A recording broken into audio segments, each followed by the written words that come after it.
The council chamber of the Galactic Union glimmered with light from 1,000 worlds. Representatives of hundreds of species sat in tense silence as the message from Earth was replayed once again. It was calm, measured, and hauntingly clear. This is the United Terran Directorate. Humanity will not take part in your war. We wish for peace among the stars. The words carried a tone that suggested reason, not fear. Yet for many of the alien delegates, it sounded almost arrogant. Humanity was still considered a newcomer, a fledgling civilization that had joined the galactic community less than a century ago. To the older empires, Earth's neutrality was an insult, especially to those now locked in a war that threatened to engulf half the known galaxy. The war between the Krylon Dominion and the Valtheran Combine had already lasted 30 cycles. Dozens of civilizations had been drawn into the conflict, willingly or otherwise. Both sides sought Earth's aid. The Dominion desired Terran shipyards, rumored to produce engines of unmatched efficiency. The Combine wanted access to human strategists, whose tactics were whispered to border on the impossible. Yet Earth refused them both. Ambassador Relin of the Krylon Dominion pounded a metallic fist upon the table. They cannot hide behind neutrality forever. They have resources we need, fleets that could end this war. They must choose. Across the chamber, the Valtheran envoy leaned back, his scaled features unreadable. And if they choose against you, Relin, will your dominion survive the consequence? Relin hissed. They are a primitive world with delusions of grandeur. Their fleets number in hundreds, not thousands. But even as he spoke, there was unease in his voice. For all their disdain, the galactic powers remembered the Battle of Helios Rift, a pirate armada that vanished after crossing Terran borders. No records survived, no wreckage was ever found. Just a single transmission. Do not trespass.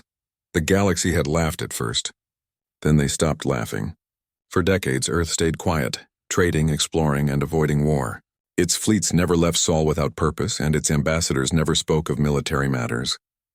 But the whispers grew. Human ships were said to vanish beyond mapped space, returning with technologies unseen before. Observers noted that Terran vessels were larger each year, their designs changing subtly, as if anticipating something. Still, the Dominion pressed on. On the day the Dominion fleet arrived at the Terran frontier, every sensor station on Earth lit up. Thousands of energy signatures bloomed across the void. The Dominion's high command called it a demonstration, a way to pressure Earth into abandoning neutrality. But the fleet's flagship, the Agathra, made a fatal mistake. Its captain, convinced that humanity would cower, ordered a single plasma shot, just one bolt of energy, fired near the orbit of Neptune. It was meant as a warning, a show of force. The bolt never reached its target. A beam of light, thin as a thread, lanced from nowhere and tore through the Dominion vessel. The Agathra disintegrated instantly, its energy core collapsing in silence. Every Dominion ship froze. Their sensors scrambled, their communications jammed. Then came the voice. It was human, calm, precise, terrifyingly clear. This is Earth Defense Command. You have fired upon Terran space. You are now considered hostile.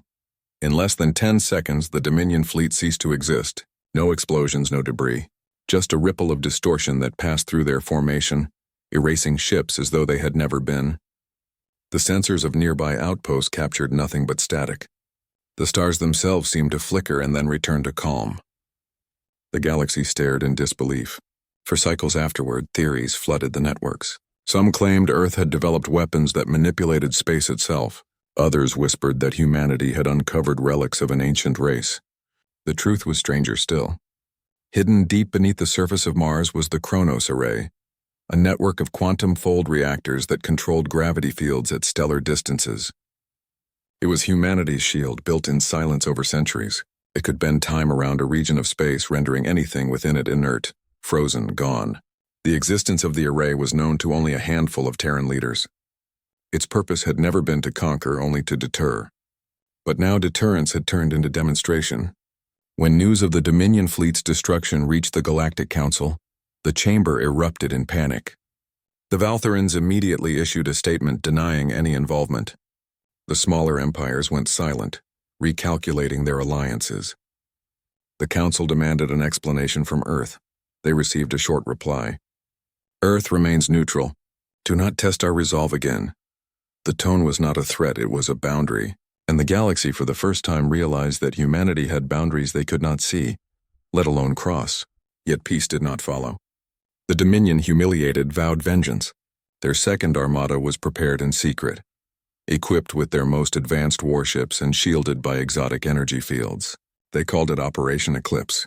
The mission was simple: reach Sol, strike Earth directly, and end the myth of Terran invincibility. But humanity had seen it coming. When the Dominion fleet emerged from hyperspace near Jupiter, they found the planet surrounded not by battleships but by silence. No transmissions, no movement, just cold empty space. Then the shadows moved.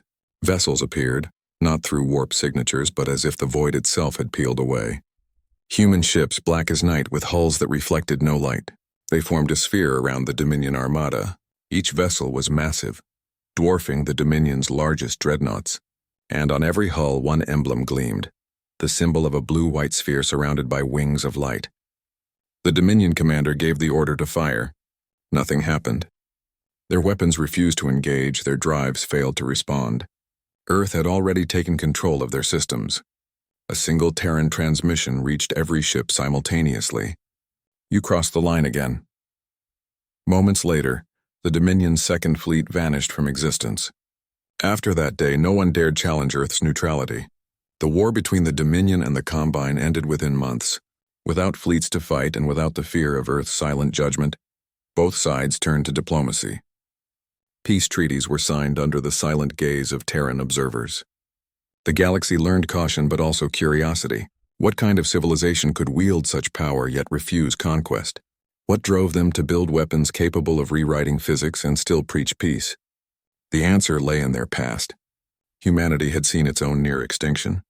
They had waged wars that turned continents into wastelands.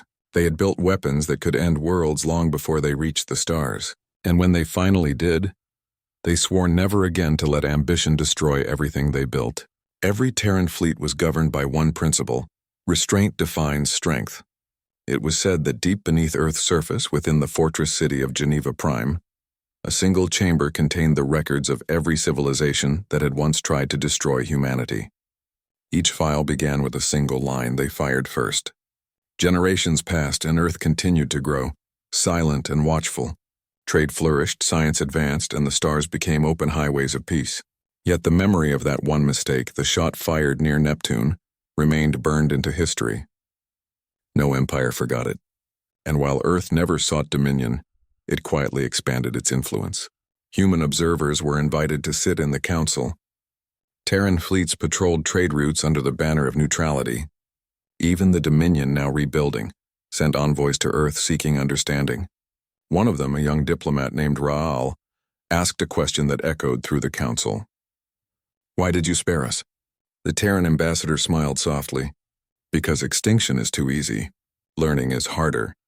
That answer spread across the stars, recited in academies, debated by philosophers, feared by generals. It became the foundation of what the galaxy came to call the Silent Doctrine, a belief that true power lies in choosing not to destroy when one has every right to.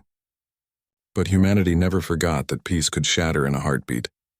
Beyond the edge of the Orion Spur, Terran outposts detected unknown signals, patterns older than any known civilization. Humanity watched quietly, studying, preparing. They had no intention of starting another war, but they would not be unready. And when the day came that another empire, perhaps braver or more foolish, would test them again, the galaxy would remember what happened when someone fired the first shot. They had begged Earth to stay neutral. They should have listened.